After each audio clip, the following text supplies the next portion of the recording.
स्वास्थ्य मंत्री मुकेश महाली विरोध में संगीन अभियोग सरकारी चाकरी देइथिले जाल जातिगत प्रमाणपत्र तदंत हैला रिपोर्ट दाखल हैला चाकरी बहिष्कार हेबा भୟରେ स्वेच्छाकृत अवसर नेले कार्यानुष्ठान भୟରେ राजनीति रे जोग देले जाल जातिगत प्रमाणपत्र को नहीं मंत्री मुकेश महाली को घेरी बीजेडी जाल प्रमाणपत्र दे चाकरी करिथिबारु सी दरमा बाबद नहीं अर्थ को तांकठारु आदाय करने को दाबी होईछि।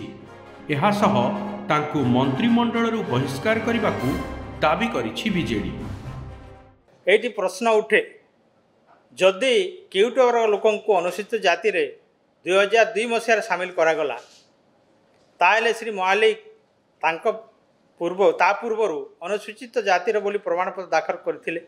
एतिरु स्पष्ट होछि जे श्री महाली निच्छ जाति प्रमाणपत्र दाखल करी सरकारी चाकरी करथिले।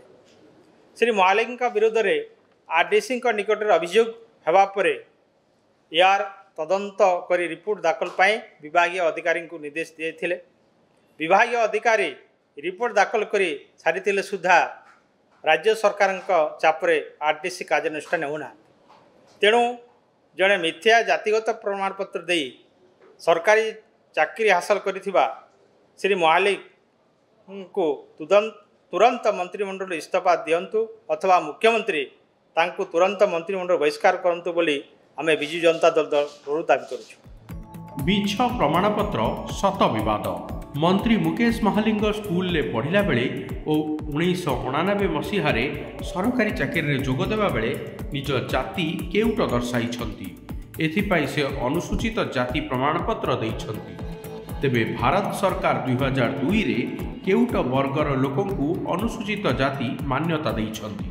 तेणु महालिंग यह पूर्वर 1999 मसीह केउठारु अनुसूचित जाति प्रमाणपत्र हासिल कले। तेणु मिछ जाति प्रमाणपत्र दे मुकेश महाली सरकारी चाकरी हातेइथिबा बीजेडी अभियोग करिछि।